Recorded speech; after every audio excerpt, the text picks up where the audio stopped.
combined with work, it's completely draining. But no one dares say that in case they look ungrateful. All anyone in New York ever says is, everything's fabulous, even if they're on Zoloft for depression. Still, there are plenty of upsides. Like, you never have to pay for anything important like manis or pedis or highlights or blowouts.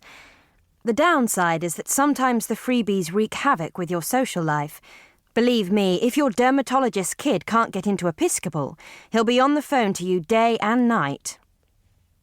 To be specific, last Tuesday I went to my friend Mimi's townhouse on 63rd and Madison for her super-duper casual baby shower, just the girls getting together, she'd said.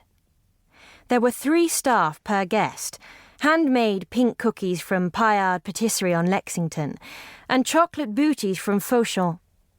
It was about as casual as the inauguration. No one ate a thing, which is standard protocol at Upper East Side baby showers. I just walked through the door when my cell rang. "Hello?" I said. "You need highlights?" yelled a desperate voice. It was George, my hairdresser.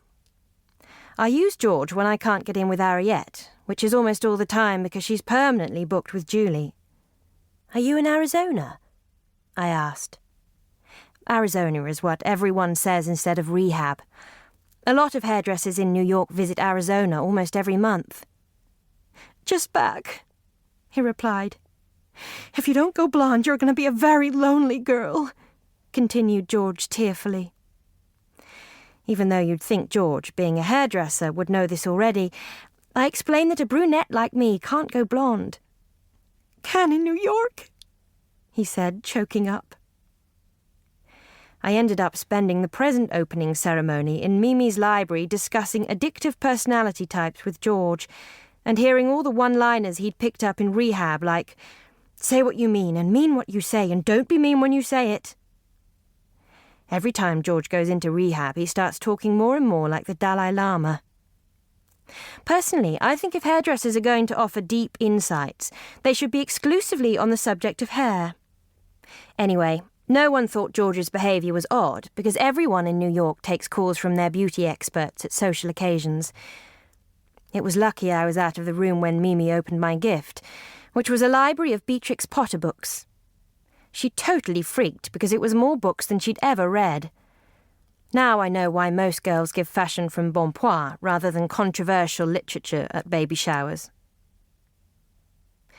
Sometimes the hairdressers and their addictions and the parties and the blowouts take up so much time it starts to feel like work and you can't focus on your real career. And I do have a real career to think about, more of which later. But that's what happens in Manhattan. Everything just kind of creeps up on you, and before you know it, you're out every night working like crazy and secretly waxing the hair on the inside of your nose like everyone else.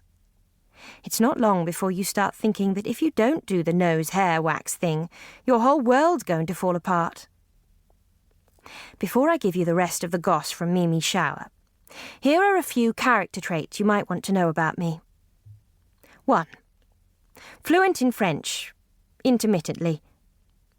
I'm really good at words like moi and très, which seem to take care of just about everything a girl needs.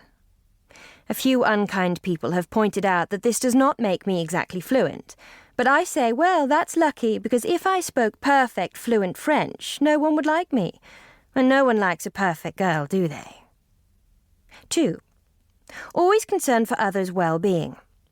I mean, if a friendly billionaire offers you a ride from New York to Paris on his PJ, that's a quick NY way of saying private jet, one is morally bound to say yes, because that means the person you would have been sitting next to on the commercial flight now has 2 seats to themselves, which is a real luxury for them. And when you get tired, you can go to sleep in the bedroom, whereas however hard I look, I have never found a bedroom on an American Airlines 767. If someone else's comfort is at stake, I say always take the private jet. 3. Tolerant. If a girl is wearing last season's Manolo Blahnik stilettos, I won't immediately rule her out as a friend. I mean, you never know if a super-duper nice person is lurking in a past-it pair of shoes.